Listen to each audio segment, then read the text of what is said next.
Vasanth TV ரசிகர்களுக்கு வணக்கம். இன்னைக்கும் நம்மளுடைய தெரிந்து கொள்ளும் நிகழ்ச்சியில் தெரியாத பல விஷயங்களை தெரிஞ்சுக்க போகிறோம். ஹேஷ்டேக்ஸ் அப்படின்னு நம்ம சொன்னதும் எல்லாருக்கும் தெரியும். காமனாக சோஷியல் மீடியா யூஸ் பண்ணுற எல்லாருக்குமே ஹேஷ்டேக் எதுக்காக யூஸ் பண்ணுறோன்னு தெரியும். ஹேஷ்டேக் எப்படி இருக்கும்னு தெரியும். பெரும்பாலும் இந்த ஹேஷ்டேக் என்னதான் முன்னாடியே கீபோர்டில் இருந்திருந்தாலும் இது யாருமே யூஸ் பண்ணவே இல்லை. ஒன்ஸ் சோஷியல் மீடியாவில் இதை நம்ம ஈஸியாக எதை வேணாலும் மென்ஷன் பண்ணுறதுக்கு வச்சுக்கலாம் அப்படின்னு சொன்னதுக்கப்புறமா தான் இந்த ஹேஷ்டேக்கான வேல்யூவே ஏற ஆரம்பிச்சிது. ஸோ இந்த ஹேஷ்டேக்ஸ் எல்லோரும் யூஸ் பண்ணுறோம். ஆனால் ஹேஷ்டேக் அப்படின்றது இதை யூஸ் பண்ணக்கூடிய ஒரு மெத்தட், இந்த சிம்பிளை யூஸ் பண்ணக்கூடிய ஒரு மெத்தட். ஆனால் ஆக்டோத்ரோப் அப்படின்னு சொல்லக்கூடிய இந்த வார்த்தை தான் அந்த ஹேஷ்டேகோடைய பெயர். என்னதான் நீங்கள் இந்த ஹேஷ்டேகோடைய மெத்தடாக சொல்லி கூப்பிட்டுட்டு இருந்தாலும் ஆக்டோத்ரோப் அப்படின்றது தான் இந்த சிம்பிளுடைய நேமாக இருந்துச்சு.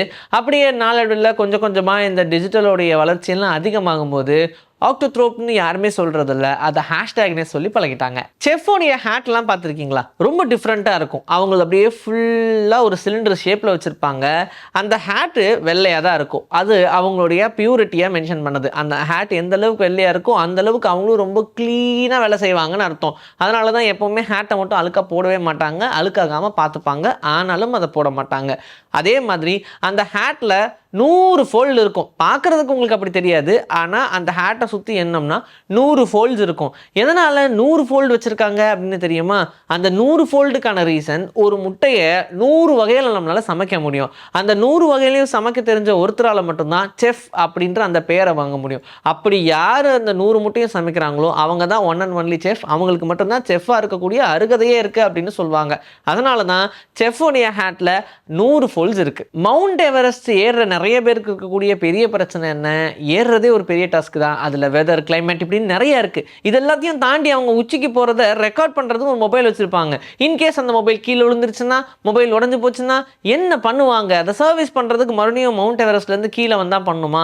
அப்புறம் எப்படி அவங்களால மறுபடியும் மேலே ஏற முடியும்? அந்த மெமரிஸ் எல்லாம் எடுக்க முடியும்? அப்படிலாம் நம்ம நிறைய யோசிப்போம். ஆனால் மவுண்ட் எவரெஸ்ட்லேயே நீங்கள் மொபைலை சர்வீஸ் பண்ணிக்கலாம். மொபைலுடைய சர்வீஸ் சென்டர் ஒன்று மவுண்ட் எவரெஸ்ட்டில் இருக்குது. நீங்கள் கிளைம் பண்ணும்போது ஏதாவது ரிப்பேர் ஆயிடுச்சுன்னு வச்சுக்கோங்க, நீங்கள் அங்கேயே சர்வீஸ் பண்ணிட்டு மறுபடியும் நீங்கள் கிளைம் பண்ண ஆரம்பிக்கலாம். நல்லா இருக்குல்ல? யூஎஸில் 1 நிக்கல் அப்படின்னு சொல்லுவாங்க. அப்படின்னா 5 சென்ட்னு அர்த்தம். அந்த 1 நிக்கல் இருக்கக்கூடிய அந்த நிக்கல் காயின் இருக்கு இல்லையா, அது ஃபுல் நிக்கல் போல், அதனால தான் அதுக்கு நிக்கல்னு பேர் வச்சுருக்காங்க அப்படின்லாம் நம்ம நினைக்கலாம். ஆனால் முதல்ல அப்படி தான் சொன்னாங்க. அதில் 25% மட்டும்தான் நிக்கல் இருக்கும், மீதி 75%மும் காப்பர் தான். அப்போ அதுக்கு காப்பர்னே பேர் வச்சுருக்கலாம். நிக்கல்னு சொல்லும்போது அது ஒரு மாதிரி வேல்யூவாக இருக்குது அப்படின்றதுனால வச்சுருக்காங்க போல். மொபைலை பேக் பாக்கெட்டில் வைக்கும் போது நிறைய பேருக்கு சிக்கல் வரும். நம்ம அப்படியே உட்காந்துருவோம், அதனால நம்ம மொபைல் உடஞ்சிரும். ஆனால் இப்போல்லாம் அப்படி உட்காந்தா உடையறதில்ல, பார்த்துருக்கீங்களா? ஏன்னா ரொம்ப பாப்புலரான ஒரு மொபைல் கம்பெனி என்ன பண்ணாங்கன்னா, பட் ஷேப்பில் இருக்கக்கூடிய ஒரு ரோபோட்டை ரெடி பண்ணாங்க. கூடவே அந்த ரோபோட்டில் லைட்டாக பேண்ட்லாம் போட்டு அதுக்கு மொபைலை வச்சுட்டு உட்கார வச்செல்லாம் ட்ரை பண்ணி பார்த்துருக்காங்க. அப்படி உட்காந்தா எந்த இடம் வீக் ஆகுது, எங்கே உடையுது அப்படின்றது எல்லாத்தையும் நோட் பண்ணிவிட்டு அப்போது உடையாத மாதிரி ஒரு விஷயத்தை கண்டுபிடிப்போம் அப்படின்னு அழகாக வடிவமைச்சாங்க.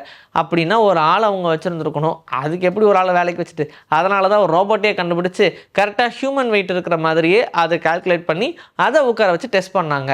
இப்போது நம்ம யூஸ் பண்ணக்கூடிய மொபைல்லாம் பேக் பாக்கெட்டில் வச்சு உட்காந்தாலும் உடையாது. நமக்கு அட்லீஸ்ட் தெரியும், ஏதோ ஒரு செங்கல் வச்சிருக்கிற மாதிரி ஒரு ஃபீல் வரும். ABCDEFG அப்படின்னு நம்ம சொல்லிக்கிட்டே போகலாம், ஜி வரைக்கும். ஆனால் இதெல்லாம் முன்னாடி இருந்தே இருந்துச்சு. கடைசியாக என்ன ஒரு லெட்டரை ஆட் பண்ணியிருப்பாங்க அப்படின்னு பார்த்தா ஜே அப்படின்ற அந்த லெட்டரை மட்டும்தான் ஆட் பண்ணியிருக்காங்க. அதுக்கு முன்னாடி வரைக்கும் இந்த ஆல்ஃபபெட்ஸ்லாம் எக்ஸிஸ்டிங்காக இருந்துச்சு. இந்த ஜே உடைய ப்ரொனவுன்சியேஷனும் தேவை அப்படின்றதுனால ஜேயை ஆட் பண்ணாங்க. இன்றைக்கி நம்மளுடைய தெரிந்து கொள்வோம் நிகழ்ச்சியில் தெரியாத பல விஷயங்கள் தெரிஞ்சுக்கிட்டோம். இதே மாதிரி சூப்பரான கண்டென்ட்டோட உங்களை நான் வந்து சந்திக்கிறேன். Until then, this is bye from Vijay Sri. Take care.